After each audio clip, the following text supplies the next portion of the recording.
பாலியல் பலாத்காரம். அட பச்சை புள்ள 3 வயசு பிள்ளையிலிருந்து ஆரம்பிச்சு பாட்டி வரைக்கும் விட மாட்டாங்கிறானோ இந்த நாட்டில். என்ன கொடுமை இது? என்ன காரணம்? அத்தனைக்கும் காரணம் கஞ்சா. கஞ்சாவை அடிச்ச உடனே மிருகமாயிடுறான் அவன். இந்த கஞ்சாவை ஒழிக்கிறதுக்கு இவங்களால யாராலையும் முடியல. இந்த பழாபோன முதலமைச்சர் இப்ப கூட எங்க ஊர்ல நாகப்பட்டினத்துல இருக்கிறார் நினைக்கிறேன், வேளாங்கண்ணியில தங்கி இருக்கிறார். வேளாங்கண்ணி மாதா தான் அவரை பார்த்து கேட்கணும்.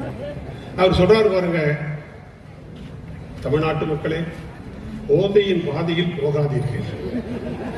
இதை விட பிச்சை எடுக்கலாம், இதை விட பிச்சை எடுக்க போகலாம். போதையின் பாதையில் போகாதீர்கள்.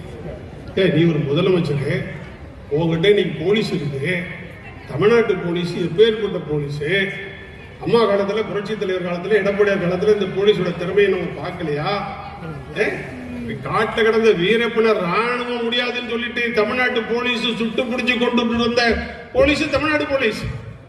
இந்த போலீஸ் கையில வச்சுக்கிட்டு போதையின் பாதையில் போகாதீர்கள், தயவு செஞ்சு போகாதீர்கள். முதல்ல அதையாவது மாத்தி தொலைங்கப்பா. இப்படியா ஒரு முதலமைச்சர் பேசுவாரு? ஏங்க சரக்க பூரா உள்ள விட்டுறான், கஞ்சா பூரா ஊரு பூரா, தெரு பூரா, சந்து பூரா, பொந்து பூரா நீக்க முறை கிடைக்குது. ஒரு காலேஜ் கரஸ்பாண்டன்ட் எனக்கு சந்திச்சாரு. அவர் சொல்றாருங்க, செல்போன் இருக்கான்னு செக் பண்ண சொன்னாராம். ஒரே நேரத்தில் பிள்ளைகளை எல்லாரையும், ஸ்டூடெண்ட் எல்லாரையும் செக் பண்றப்ப முட்டாய் இருந்ததுக்கு பாக்கெட்ல, அதை விட்டுட்டாங்க முட்டாயின்னு சொல்லிவிட்டு. அப்புறம் ஓரமா வந்து இன்னொரு பையன் சொன்னா, சார் அது முட்டாய் இல்லை சார், அது வந்து இப்ப கஞ்சா முட்டையா இருக்கு சார் அப்படின்னு. ஆமா, அதுக்கப்புறம் முட்டாயை பூரா சர்ச் பண்ணா முட்டாயாவும் இருக்குது, இன்ஜெக்ஷனாவும் இருக்குது, பவுடராவும் இருக்குது, ஒட்டிக்கிற ஸ்டாம்பாவும் இருக்குது. இவ்வளவையும் பிடிச்சிருக்கிறாங்க காலேஜில். நீங்க என்ன நினைக்கிறீங்க? நம்ம வீட்டுக்குள்ள படிக்க போகுது, நல்லா படிச்சுட்டு வரட்டும், செலவுக்கு ஏதாவது கொடுத்து அனுப்புவோம் அப்படின்னு கொடுத்து அனுப்புனா என்ன நிலைமை இருக்கு இன்னைக்கு நாட்டில்? என்ன நிலைமைக்கு போயிட்டாங்க பாருங்க இளைய தலைமுறை. இந்த கொடுமையை கருணாநிதி பெத்தெடுத்த புள்ள ஸ்டாலின் இன்னைக்கு உருவாக்கி இருக்கிறான்னு சொன்னா, நீ இந்த முதலமைச்சர் நாற்காலியிலே உட்காருவதற்கு உனக்கு யோகியதை இருக்கா? அருகதை இருக்கா? நீ வேற 26ல 200 என்ன 200? என்னையா 200? உங்க லட்சணம் தான் இப்ப நாடு பூரா தெரிஞ்சு போச்சு. சரி, இவ்வளவு பிரச்சனை இருக்குல்ல. அண்ணா பல்கலைக்கழக பாலியலை வந்து பேச போனா அது ஒரு மணி நேரம் ஆகுது, வேண்டாம் விட்டுருவோம். யார் அந்த சார்? இது வரைக்கும் சொல்ல மாட்டேங்கிறாங்க. அப்படி ஒரு சாரே இல்லடா அப்படியா சொல்லி தொலைங்க வேண்டாம், அதையும் சொல்ல மாட்டேங்கிறாங்க. யார் அந்த சார்னு சொல்ல மாட்டேங்கிறாங்க. ஒரு ஆள் சொல்றார், எனக்கு தெரியும், என் பாக்கெட்ல இருக்குது, எடுத்து விட்டுடுவேன்னு ஒருத்தர் சொல்லிட்டு இருக்கிறார். அவரும் விட மாட்டேங்கிறார். பைத்தியம் பிடிச்சுதான் நிக்க வேண்டியிருக்கு. நம்ம யார் அந்த சார்னு தெரியாது.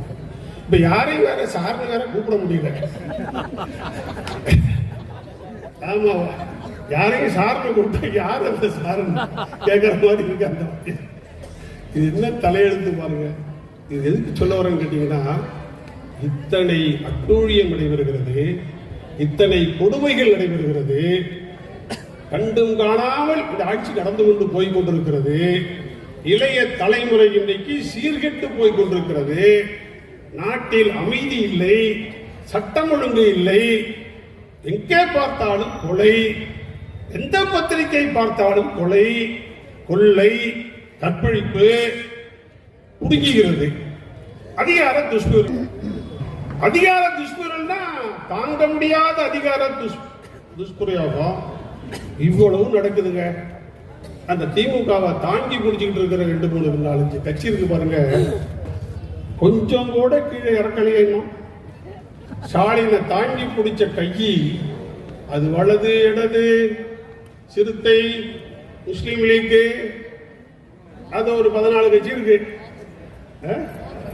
அந்த 14 கட்சியும் அப்படி தாங்கி பிடிச்சவனையுமே நிக்குதுங்க.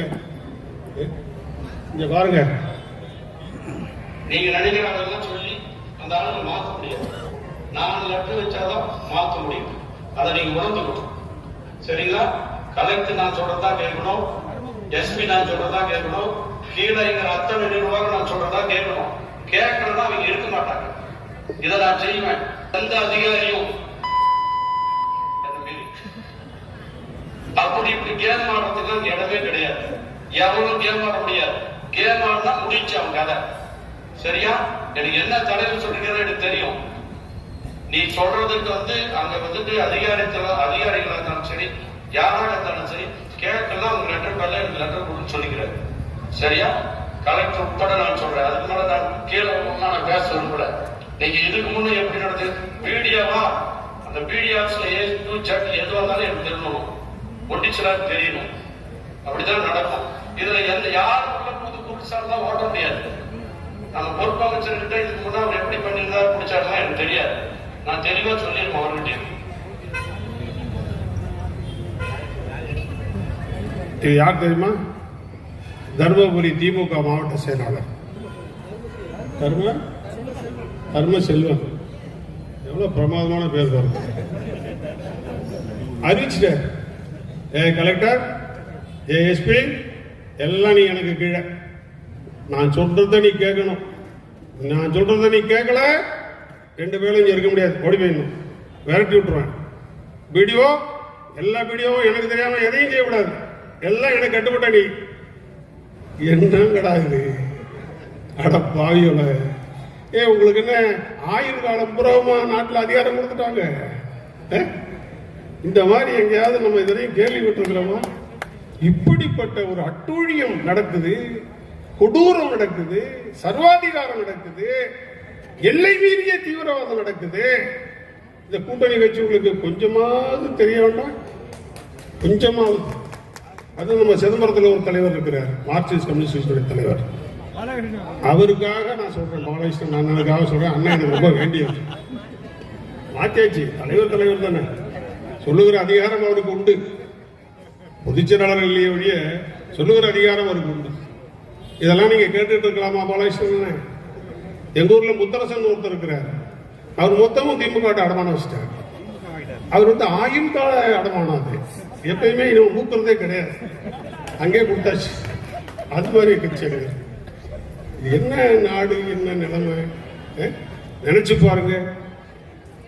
அதிமுக ஆட்சியில ஒரு சின்ன திருச்சியில ஒரு பையன் அவன் வீட்டு போர்ல அவன் விழுந்துட்டான். போர் அவன் அப்பம் போட்ட போரு அவன் மூடாம வந்துட்டான். அவன் வீட்டுக்குள்ள அவன் வீட்டு போர்ல வந்துட்டு ஸ்டாலின் போய் அங்க உட்கார்ந்துக்கிட்டு என்ன பேச்சு, ஆட்சியை பத்தி என்ன கேவலமான நடவடிக்கை, என்னென்னையா பேசுன நீ? இன்னைக்கு என்ன நிலவரம்? நாடே சுடுகாடாயிடுச்சு. மக்கள் கொதித்து போயிருக்கிறார்கள். மக்கள் கோபத்தை கொப்பளித்துக் கொண்டிருக்கிறார்கள். கோட்டையில் இருந்து ஸ்டாலினை இறக்கிவிட்டு எடப்பாடியை கோட்டையிலே அமர வைக்கிற நாள் 2026. அதுதான் நம்முடைய இலக்கு. அதுதான் நம்முடைய இலக்கு. அந்த இலக்கை எட்டுகிற வரை நீங்கள் உழைத்திட வேண்டும், ஒற்றுமையாக இருந்திட வேண்டும், ஒரே உணர்வோடு உழைத்திட வேண்டும். எடப்பாடியார் தமிழ்நாட்டினுடைய முதலமைச்சராக உட்காருகிற நாள் விரைவில் வருகிறது. அதற்காக உழைத்திடுங்கள் என்று புரட்சி தலைவி அம்மா அவர்கள் 77வது இந்த பிறந்த நாளில் சூளுரை ஏற்போம் என்று சொல்லி இடத்திலிருந்து விடைபெறுகிறேன்.